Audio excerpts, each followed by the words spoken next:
இளங்கோ சித்தரித்த குன்றன் குழவை போல, மாதவியின் பழகிய பரத விரல்களைப் போல சாற்று கோடிகளின் பழுது நீக்கி பஞ்சு தொழிலாளர் திருக்கரங்கள் இழையோடு நான் எப்போதும் வணங்கி இருக்கிறேன் அத்தொழிலாளர் திருமக்களை.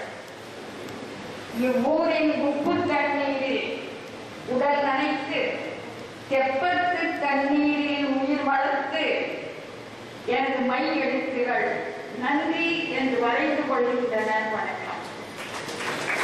மெய்யன்புடையில் சிலம்பிலே கண்ணகி கலந்தெழுந்து வெயிலின் வடிவானாள். பேராசிரியர் சொன்னதை போல தென்னவன் மகள் நான் என்று வரம் தர குளிர்ந்த போது மாறியானாள்.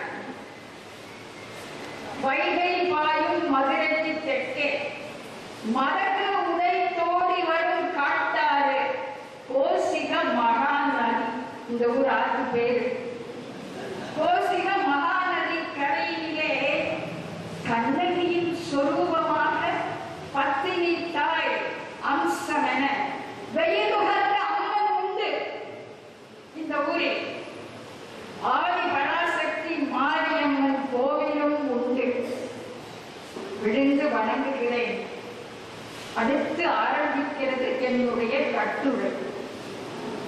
வையத்துள் வாழ்வாங்கு வாழ்ந்து வானுலகின் தெய்வத்துள் வைக்கப்பட்ட கண்ணகி இளங்கோ வழிகளின் நீ மானுட பெண். கற்பு தெய்வம் மாதவியோ கணிகையர் தெருவில் ஆடல் அழகி, யாழிசை வித்தகி, அரசவை நர்த்தகி, கோவலனின் இளைய மென்கொடி. கொண்டவனையே சுற்றி படர்ந்த மாதவியும் கற்பு நெறிக்குறு உன்னத அடையாளம்.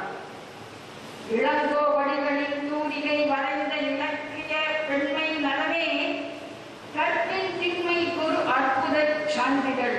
வேறெதும் இளமை. சிலம்பிலே பெண்மை என்பது அறம் பேணுவது, ஆண்மைக்கு ஆதாரமானது, பெருமை சேர்ப்பது, கடன் தோப்பது, காத்தருள்வது. சிலம்பு கூறும் பெண்மை மனித பிறவியில் முழுமையானது, தாய்மையில் கனிவானது.